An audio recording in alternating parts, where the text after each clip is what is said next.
तुम्ही त्या गावात जाऊन हगवणे कुटुंबियांच्या कार्यक्रमाला तुम्ही हजेरी लावली होती, तुझं काय डान्स झाला, त्यानंतर खूप काही चर्चा झाली, तो तुमचा व्हिडिओ व्हायरल होतोय, त्यानंतर तुम्हाला कसं वाटतंय, काय सांगताल नेमकं? कसं वाटतंय, कसं वाटणार दादा, वाईट ही गोष्ट खूप दुःखाची गोष्ट आहे.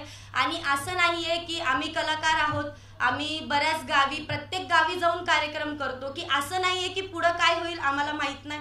आणि आम्ही एवढी विचारपूस करणं हे आमचं काम नाही आहे. आम्ही कलाकार सादर करतो, मी लावणी सादर करते, डान्स सादर करते, आमचे बरेच कलाकार आहेत, पूर्ण टीम आहे. आणि जी मॅनेजमेंट माझी टीम आहे ते कार्यक्रम बघतात.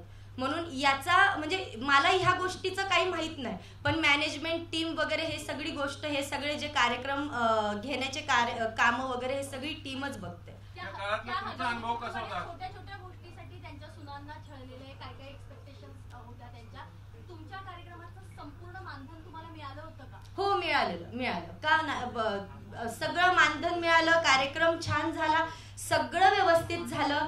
व्हिडिओ आत्ता तो परत व्हायरल मी बघितलं व्हिडिओ, मी पाहिल्यावर मी म्हटलं अरे हे काय, मला काही गोष्ट माहीत नव्हती ॲक्च्युली. मी जसे व्हिडिओ बघायला लागले की हे परत का, मला काय वाटलं की एखादं टाकतं चुकून, ते नंतर मला काही गोष्टी कळल्या, मी बघितलं, विचारपूस केली, तर हे आमचे जे टीम आहे पूर्ण, जे कार्यक्रम बघते ते बघतात सगळं, ते मला काही हे नाही. पण मी एकच सांगते बघा तुम्हाला सर्वांना, आम्ही कलाकार आहोत, तर प्लीज कुठल्या कलाकाराला कोणासोबत म्हणजे काही गोष्टींमध्ये घालू नका.